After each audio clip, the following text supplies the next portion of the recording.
거룩한 주의 날에 예배자리에 오신 여러분 가운데 성령의 충만한 은혜가 함께 하시기를 주의 이름으로 축복합니다.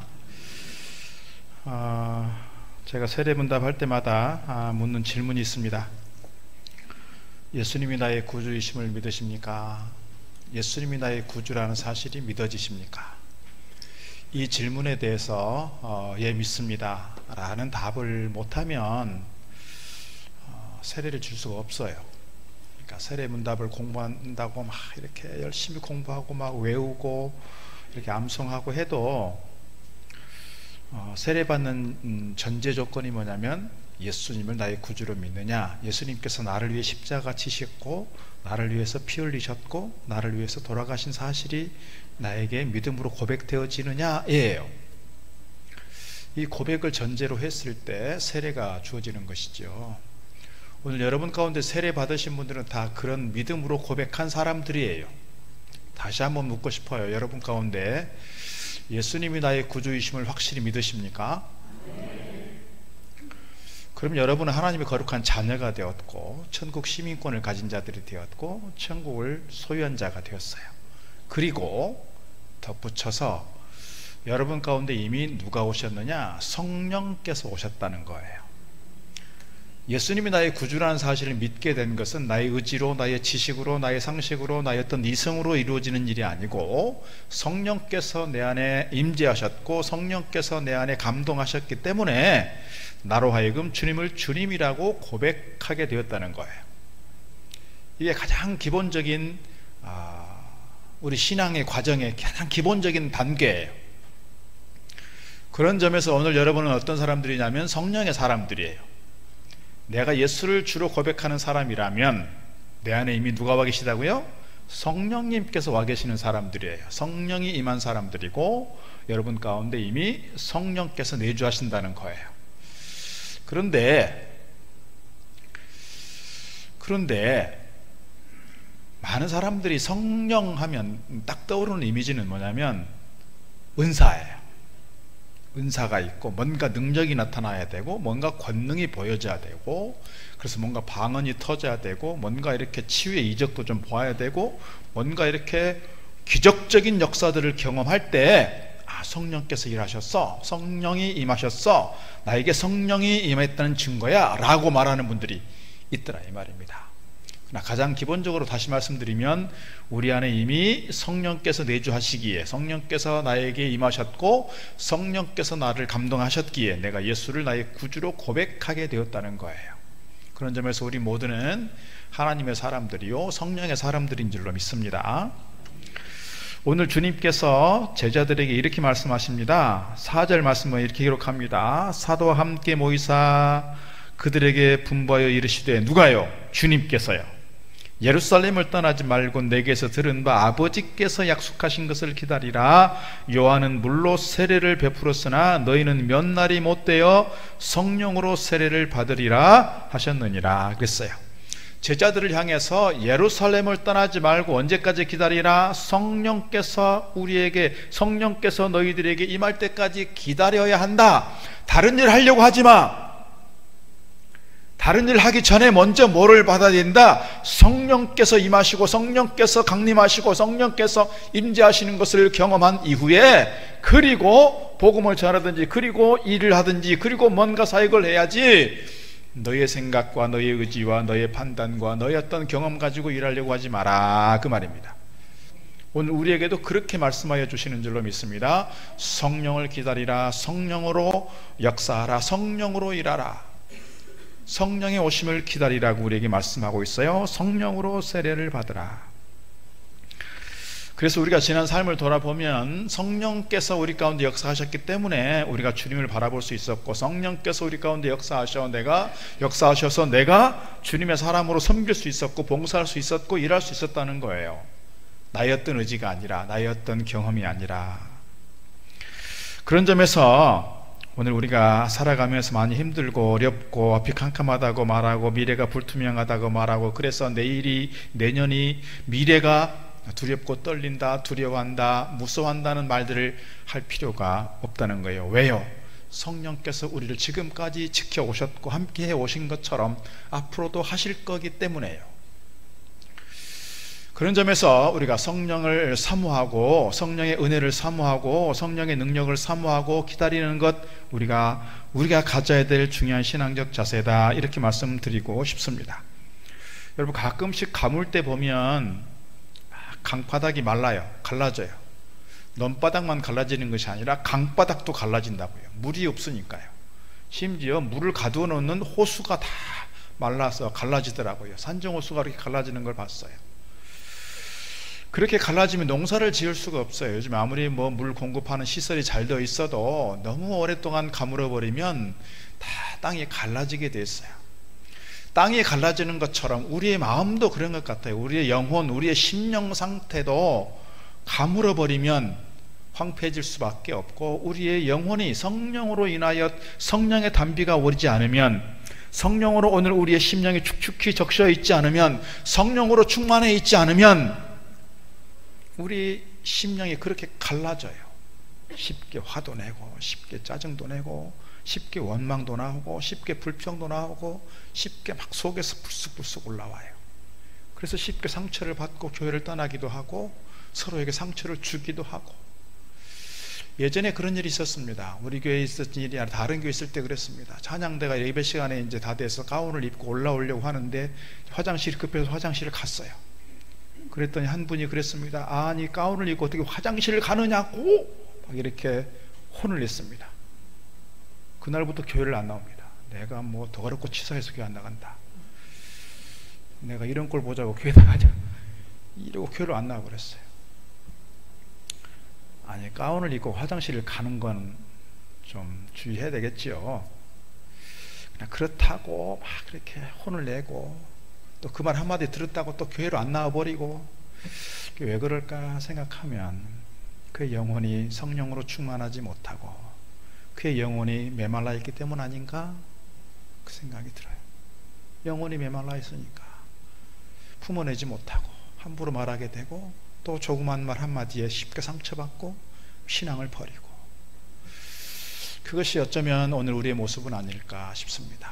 성령으로 충만하지 못하고, 이미 우리 가운데 성령이 임재해 계시지만 그 성령께서 나를 통하여 일하도록 성령의 능력을 기대하고 사모하고 성령의 충만함으로 살아가면 좋겠는데, 내 안에 임재해 계신 그 성령님을 잠재워 버리면, 그 성령님으로 하여금 잠을 자게 해버리면 우리 영혼이 메말라질 수밖에 없더라, 그 말입니다. 메말라질 수밖에 없어. 그런 점에서 우리가 성령의 은혜를 사모하고 성령을 계속해서 찾고 기도하고 사모할 때 우리 가운데 충만한 은혜가 임하게 될 줄로 믿습니다. 우리가 그래서 찬송을 그렇게 불렀어요. 빈들의 마른 불같이 시들은 나의 영혼, 주님의 약속한 성령 간절히 기다리네. 가물어 메마른 땅에 단비를 내리시듯 성령의 단비를 부어 새 생명 주옵소서. 이 찬양이 계속해서 우리 가운데 이어지는 찬양이 될 수 있기를 주의 이름으로 축복합니다. 왜 성령 받기를 간절히 원해야 되는가? 오늘 본문의 말씀 조금 더 보려고 합니다. 제자들이 예수님께 묻습니다. 이스라엘의 회복에 대하여 질문합니다. 6절에서 이렇게 기록합니다. 그들이 모였을 때에 예수께 여쭈어 이르되 주께서 이스라엘 나라를 회복하심이 이때니까 하니, 이르시되 때와 시기는 아버지께서 자기의 권한에 두셨으니 너희가 알 바 아니요. 주님께서 답하시는 건 뭐예요? 이스라엘이 회복되는 건 언제냐에 대해서 관심 갖지 마라. 그건 아버지의 일이다, 그 말입니다.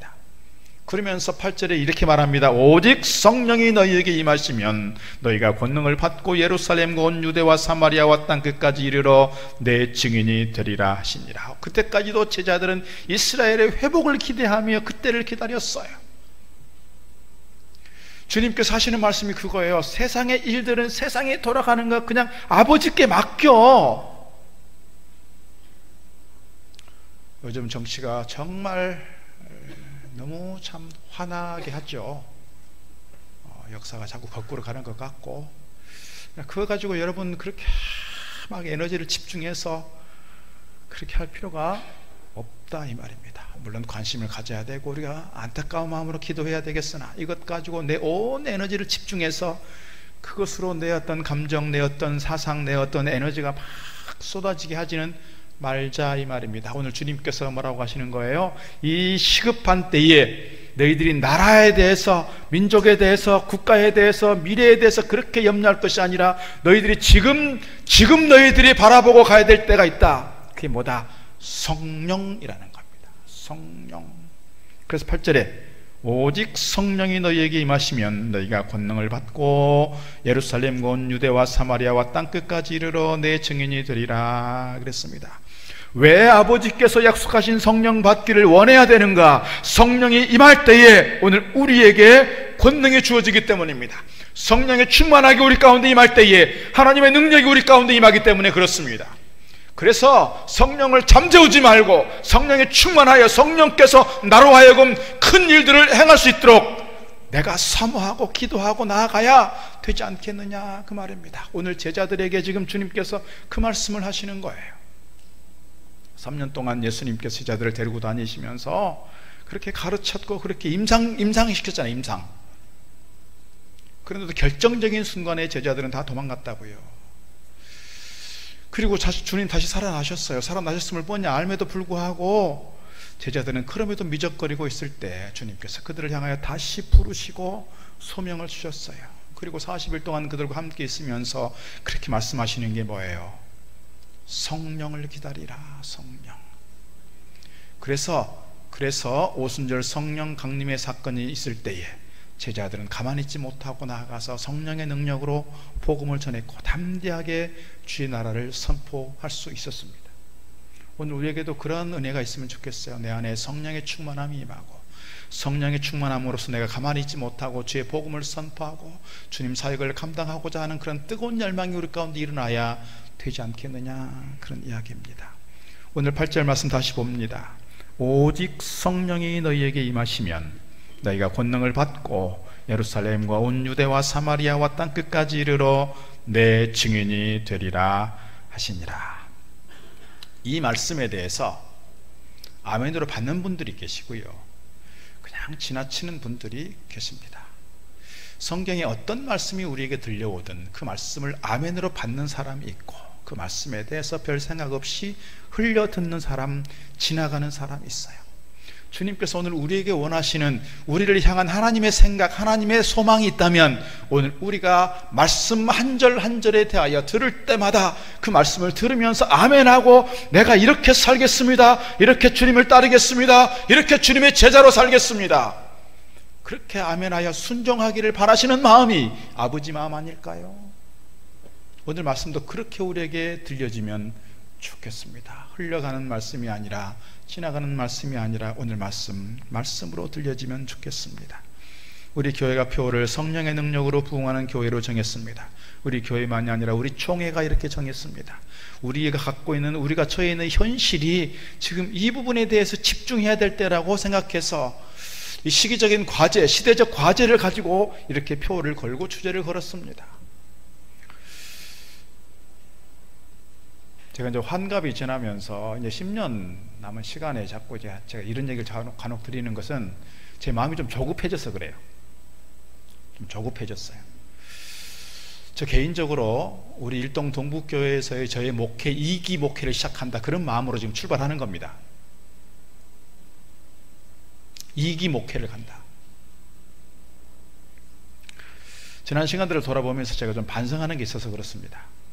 제가 이제 목회 상담을 공부했다 보니까 상담적 접근을 하려고 상담적 설교도 많이 했고 치유 설교 뭐 이런 거 설교를 많이 했어요. 그리고 신방을 하든지 뭘 하든지 그런 관점에서 좀 애를 썼습니다.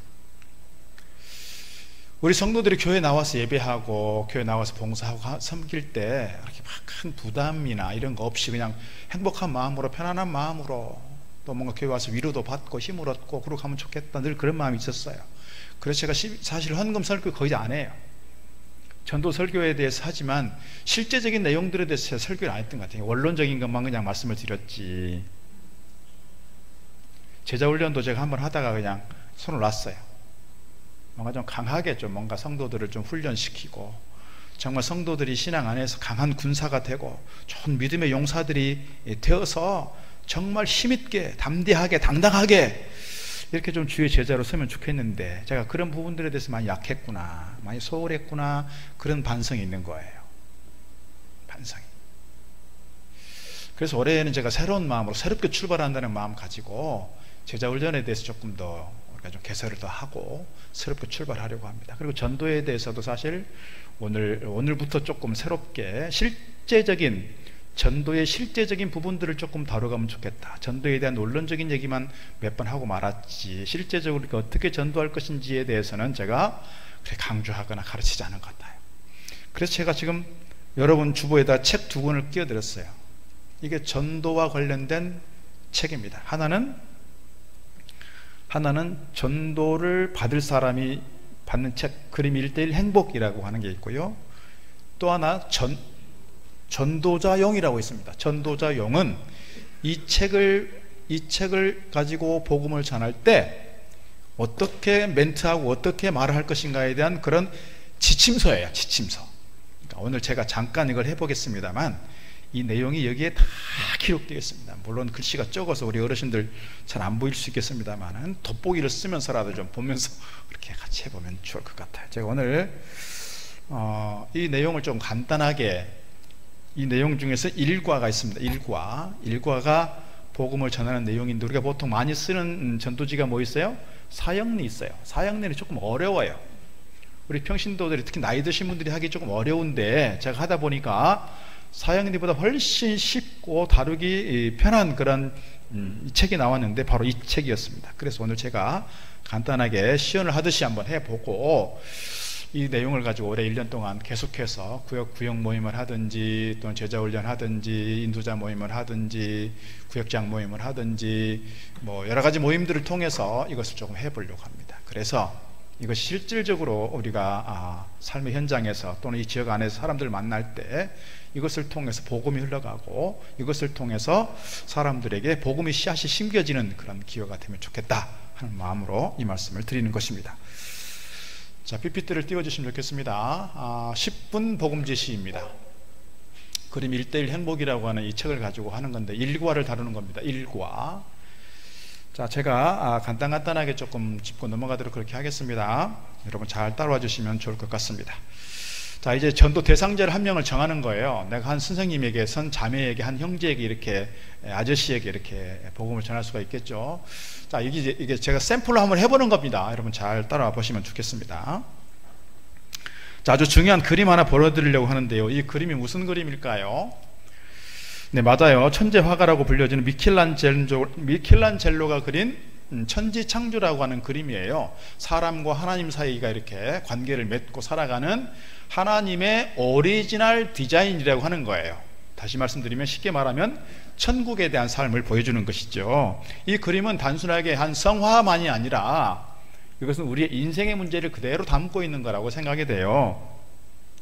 이것을 하나님의 오리지널 디자인이다 라고 하는 건데, 이 천국에서의 삶이 오늘 우리에게 10가지 복으로 우리에게 다가오는 거예요. 10가지 하나님께서 우리에게 복을 주셨다는 것이죠. 그 복이 뭐냐? 첫 번째는요, 기쁨의 복을 주시고 에덴에서 살게 하셨고요, 기쁨은 곧 인생의 맛이라고 말씀드릴 수 있고, 기쁨은 곧 힘의 원천이라 이렇게 말씀드릴 수가 있겠지요. 오늘 우리가 기쁨을 누리며 살도록 되어 있다는 거예요. 두 번째는요, 번성하도록 했습니다. 생육하고 번성하여 땅에 충만하라, 이렇게 우리에게 복을 주셨다는 것이죠. 세 번째 복은요, 부여의 복이에요. 재산이 넉넉해지는 것만이 아니라, 물질적으로 넉넉해지는 것만이 아니라 우리가 영적인 부여의 삶이 되는 것이고, 다윗이 고백하는 것처럼 내 잔이 넘치나이다 라고 하는 것처럼 우리가 부여의 삶을 살게 됐다는 것이죠. 그리고 네 번째는요, 자유의 복을 주셨어요. 사람이 로봇이나 짐승이 아니라 우리에게 완전한 인격체로서 우리에게 자유의지를 주셨다는 것이죠. 자유의 복을 갖고 살게 됐어요. 그리고 다섯 번째, 사랑의 복을 주셨어요.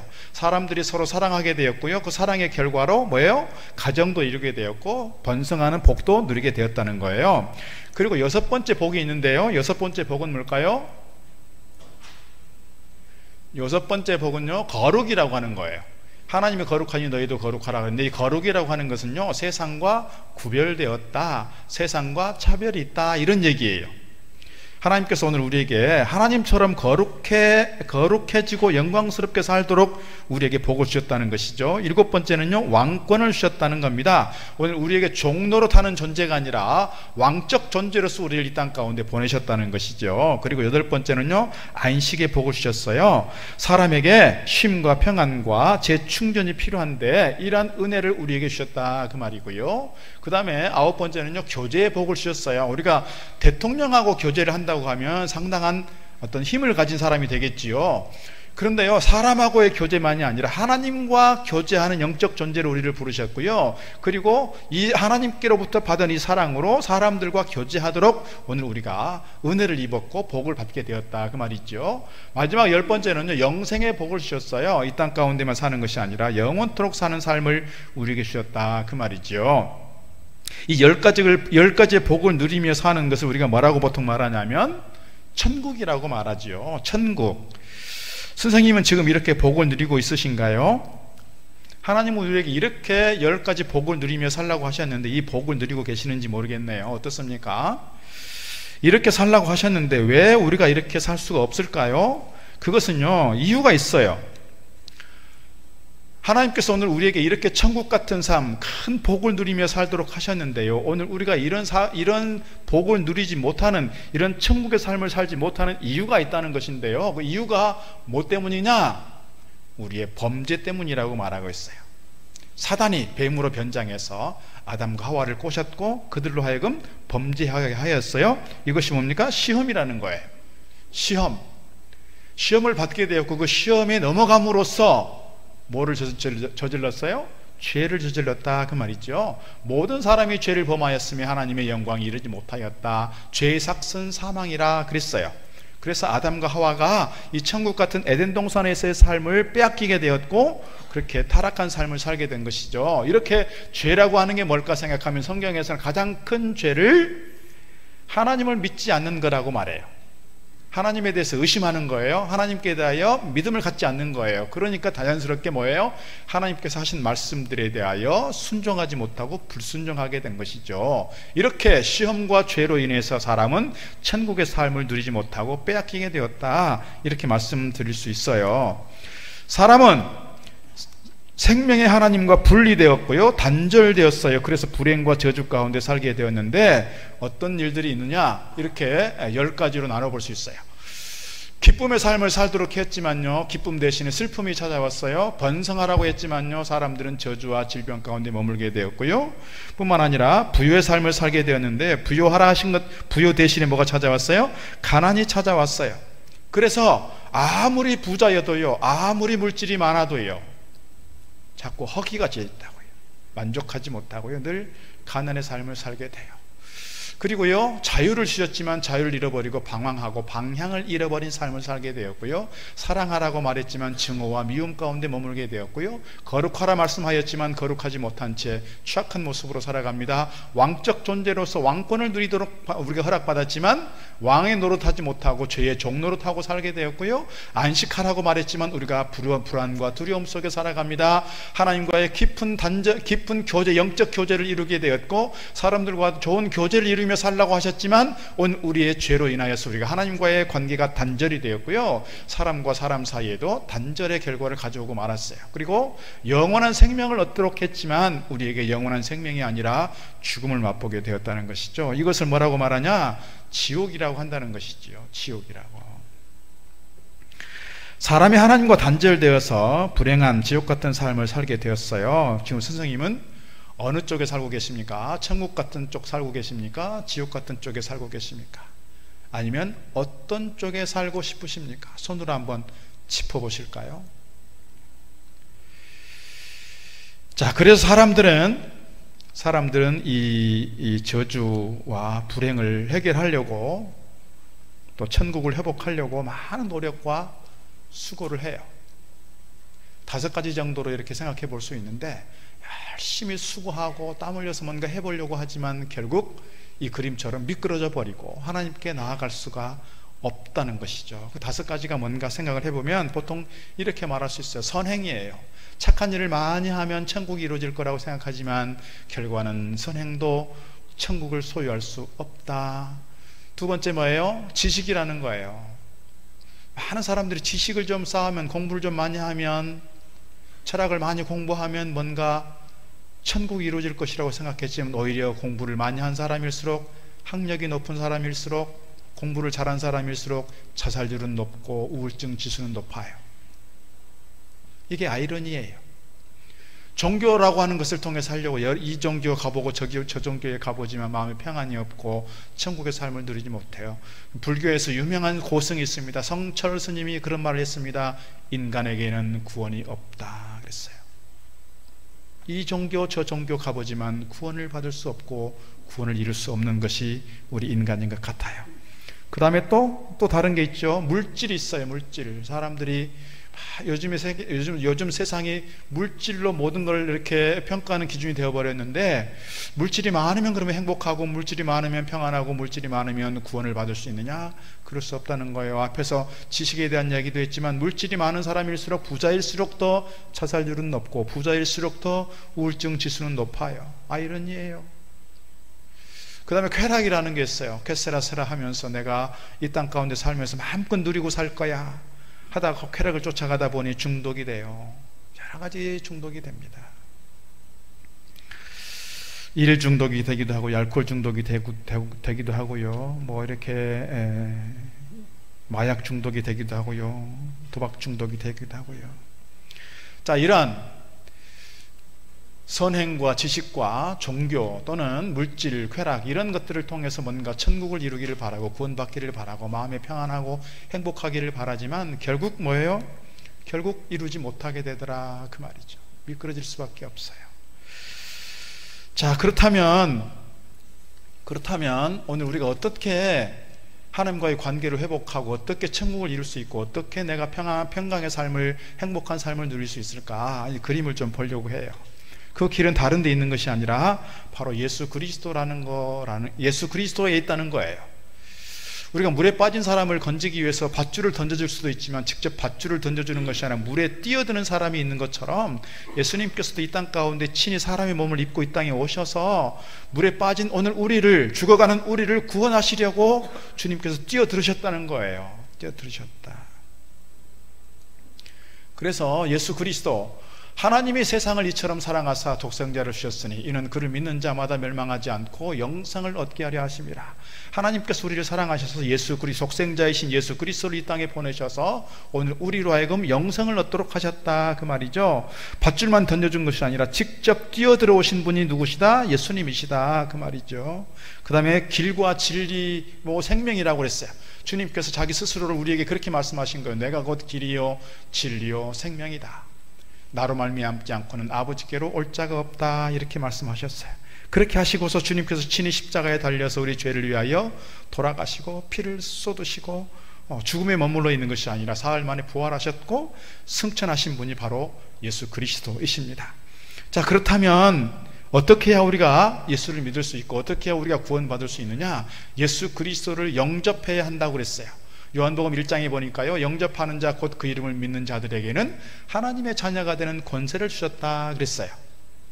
그럼 어떻게 영접한다는 게 도대체 뭐냐? 요한계시록 3장에 보니까요, 볼지다 내가 문 밖에 서서 두드리노니 누구든지 내 음성을 듣고 문을 열면 내가 그에게로 들어가 그와 더불어 먹고 그는 나와 더불어 먹을 것이라 그랬어요.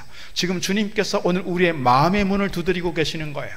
내 마음의 문을 열고 주님, 내가 주님 믿습니다. 내가 주님을 영접하겠습니다. 마음의 문을 열면 주님께서 우리 마음에 들어오셔서 오늘 우리로 하여금 성령의 감동을 통하여 주님을 주님이라고 고백하게 된다는 거예요. 그래서 이 구원은 결국 무엇을 통해서 가능하다? 믿음을 통해서 가능하다. 믿음을 통해서 가능하다. 그런 얘기죠. 오늘 그래서 선생님 마음속에 주님 마음 두드리고 계시는데 마음을 열어보시지 않겠습니까? 마음을 열고 주님을 받아들이지 않겠습니까? 마음을 열고 주님을 받아들이고 마음을 열고 주님을 믿으면 구원을 얻게 되고 영생을 얻게 된다고 성경에서 말씀하고 있습니다. 마지막 그래서 질문하는 겁니다. 선생님은 지금 예수 그리스도를 구주로 영접하시기를 원하십니까? 당신은 어디에서 살고 싶기를 원하십니까? 손을 한번 짚어봐 주시지요. 자, 이제 제가 결신 기도라는 게 있는데 마음속에 예수님 모시기로 작정을 했으면 제가 하는 기도 한번 따라해 주시면 좋겠습니다. 그래서 결신 기도, 예수님 나는 주님 믿기 원합니다, 기도를 따라서 시키면 됩니다. 제가 잠깐 한 5, 6분 정도 했습니다만 이 잠깐의 내용을 가지고 우리가 복음을 직접 전해보는 거예요. 그리고 결신 기도까지 시켜보는 거예요. 전도라고 하는 것이 물론 교회로 인도하고 교회로 초청하고 교회로 데리고 오는 것도 중요하지만, 제가 올해 10명을 전도해보자 그랬어요. 10명을 전도해자라고 말씀을 드린 것은 꼭 10명을 교회로 데려오자 하는 것이 아니라 이 교제를 가지고 10명한테 정도는, 10명 정도한테는 복음을 한번 전해보자. 단순하게 교회로 데리고 오는 것도 중요하지만, 일단 와보라 하는 것도 중요하지만, 그에게 복음의 씨앗을 심어서 그로 하여금 복음의 씨앗이 잘 성장하고 좋은 열매 맺도록 우리가 기도하고 달려가면 좋겠습니다. 이것이 올해 1년 동안 우리가 집중해서 해야 될 신앙적 과제요, 선교적 과제다, 이렇게 말씀드리고 싶습니다. 오늘 말씀 좀 다시 들어가 보겠습니다. 자, 오늘 말씀 1절에 보면 이렇게 기록되었습니다. 데오빌로여, 내가 먼저 쓴 글에는 물은 예수께서 행하시며 가르치시기를 시작하신부터 그가 택하신 사도들에게 성령으로 명하시고 승천하신 날까지의 일을 기록하였느니라 그랬습니다. 오늘 사도행전을 기록한 누가가 이 사도행전을 누구에게 보내는 거냐면 데오빌로라고 하는 분에게 보내는 거예요. 데오빌로가 누구냐? 정확하게 데오빌로가 누구인지에 대해서는 밝혀지지 않았어요. 로마 황제이지는 않은 것 같습니다. 그러나 총독급 정도의 관료라고 생각합니다. 이것이 성경학자들이 말하는 거예요. 그러니까 총독급 관료라고 하는 이분이 이미 받은 서신이 있어요. 받은 책이 있어요. 그게 뭐냐면 누가복음이에요. 그래서 오늘 1절 말씀에 데오빌로여, 내가 먼저 쓴 글에는 그랬어요. 그 먼저 쓴 글은 곧 누가복음을 말하는 거예요. 누가복음 1장에 이렇게 말합니다. 누가복음 1장 1절, 우리 중에 이루어진 사실에 대하여 처음부터 목격자와 말씀에 일꾼된 자들이 전하여준 그대로 내력을 저술하려고 붓을 든 사람이 많은지라 그 모든 일을 근원부터 자세히 미루어 살핀 나도 데오빌라 각하에게 차례대로서 보내는 것이 좋은 줄 알았도다. 이는 각하가 알고 있는 바를 더 확실하게 하려 함이로라 그랬어요. 데오빌로 각하에게 그랬어요. 자, 누가가 데오빌로 각하에게 이미 누가복음을 써서 보냈어요. 데오빌로가 누가복음을 통해서 복음을 듣게 되었고 예수님이 어떤 분인지를 알게 되었고 예수님을 믿게 된 것 같아요. 그런데 오늘 누가가 누가복음만 보내는 것이 아니고 다시 두 번째 편지를 보내는데 사도행전을 써서 보냈어요. 왜 그랬을까를 생각해 보는 거예요. 왜 누가는 복음서만 보내지 않고 사도행전을 기억해서 사도행전을 보냈을까? 왜 데오빌로 각하에게 개인적으로 보내는 서신이고 개인적으로 보내는 이 글인데 왜 누가복음에서 멈추지 않고 사도행전을 써서 보냈을까를 우리가 생각해 보는 거예요. 오늘 우리가 복음서에 멈춰 있는 사람들이 있어요. 어떤 사람들이에요? 내가 예수 믿고 구원받으면 되지, 주일에 교회 와서 예배하면 되지, 에 멈춰 있는 사람이에요. 자, 누가가 사도행전을 그에게 보낸 이유는 뭘까요? 누가복음에 멈춰 있지 말고 내가 예수 믿고 구원받으면 됐지, 거기에 멈춰 있지 말고 사도행전에 나타난 성령의 능력을 힘입고 성령의 권능으로 열심히 복음을 전했던 제자들처럼 당신도 그렇게 성령의 사람, 복음의 사람, 하나님 나라의 일꾼이 됐으면 좋겠어, 이거예요. 오늘 우리가 사도행전을 그렇게 읽으면 좋겠습니다. 복음서에만 멈춰있는 우리의 신앙과 우리의 어떤 삶이 아니라 오늘 우리가 사도행전적 삶, 그 사도행전 28장까지 기록되어 있는데 사도행전 28장이 아니라 29장, 30장을 이어가는 그런 사도행전적 교회, 사도행전적 삶을 살도록 오늘 우리에게 주님께서 부르시고 오늘 우리에게 성령을 기다리라 말씀하시고 성령의 권능을 힘입어 그렇게 구원받은 것으로 멈추는 것이 아니라 구원받은 것으로 그치는 것이 아니라 하나님의 일꾼으로서 담대하게 복음을 전하고 힘써 주님 나라의 일꾼이 되기를 우리에게 원하신다는 거예요.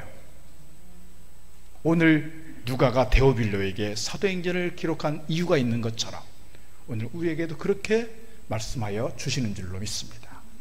오늘 우리가 유약한 자들이 아니라 폐잔병들처럼 그렇게 겨우 딸려가는 신앙들이 아니라 겨우 내가 예수 믿고 구원받은 수준에 멈춰 있고 내가 주일 되면 교회 와서 예배하면 됐지 뭐 이 정도의 신앙의 수준에 멈춰 있는 것이 아니라 내가 정말 성령의 권능을 힘입고 담대하게 복음을 전하고 우리 삶 속에서 성령의 9가지 열매를 풍성하게 맺으면서 하나님 보실 때 신실한 종이로다 인정받을 만한 충성된 증인들 다 되어지기를 주의 이름으로 축복합니다. 기도하겠습니다. 하나님 아버지 감사합니다. 오늘 우리가 예수님을 나의 구주로 믿고 영접하게 된 것은 성령님의 감동이요 성령님의 임재 때문임을 믿습니다. 우리가 신앙생활하면서 이미 우리 안에 임재해 계신 성령님을 잠재우지 않게 하시고 성령님의 충만한 은혜로 성령님께서 오늘 우리를 통해서 일하시게 하는 그래서 충성된 주의 종들로 세워지는 저희들 되도록 인도하여 주시옵소서. 성령이 임하시면 우리가 입을 열어 복음을 전하게 되는 줄 믿습니다. 성령이 임하시면 성령께서 나를 통하여 일하심으로 성령의 열매들을 풍성하게 맺게 되는 줄 믿습니다. 성령이 임하시면 권능을 받고 세상을 향해 나아가 복음의 증인이 되는 줄 믿습니다. 세상 살아가면서 상처 입고 아프고 곤고한 삶의 현장에 있을지라도 또 교회에서 봉사하고 사람들과의 관계 속에서 아픈 일들도 있고 상처받는 일이 있을지라도 저희들이 쉽게 상처받고 주저앉아버리는 것이 아니라 그리스도의 강한 군사가 되어서 담대하게 성령의 권능을 힘입고 승리의 삶을 살아낼 수 있는 주의 제자들 되게 하여 주시옵소서. 저희들이 유약한 존재들이 아니라 폐잔병들 같은 존재들이 아니라 마지못해 끌려가는 존재들이 아니라 주님 나라의 거룩한 용사들을 되게 하셔서 주님 맡긴 사명 힘써 감당하며 오늘 우리를 통해서 이루실 하나님의 거룩한 일들을 저희들이 꿈꾸게 하시고 그래서 오늘 우리 한 사람 한 사람을 통해서 우리의 가정을 통해서 우리 교회를 통해서 어떤 역사가 이루어질지에 대한 기대감을 가지고 믿음으로 힘써 달려가 우리에게 주어진 소명 잘 감당해낼 수 있는 우리 모든 성도들 되게 하여 주시옵소서. 그래서 성령의 능력으로 부흥하는 교회 오늘 우리 일동 동북교회 되게 하시고 우리 한국교회 될 수 있도록 도와주시고 오늘 우리 일동 동북교회 통해서 일동 지역에 포천 지역에 이 경기 북부 지역에 아름다운 구원과 복음의 역사 줄 놀랍게 저희 가운데 나타날 수 있도록 도우시고 축복하여 주시옵소서. 그래서 오늘 우리의 신앙이 복음서에 멈춰있는 신앙이 아니라 사도행전적 신앙과 사도행전적 삶과 사도행전적 교회로서 하나님의 능력을 힘입고 아름답게 부흥의 역사를 이뤄가는 우리 일동 동북교회 되도록 인도하여 주시옵소서.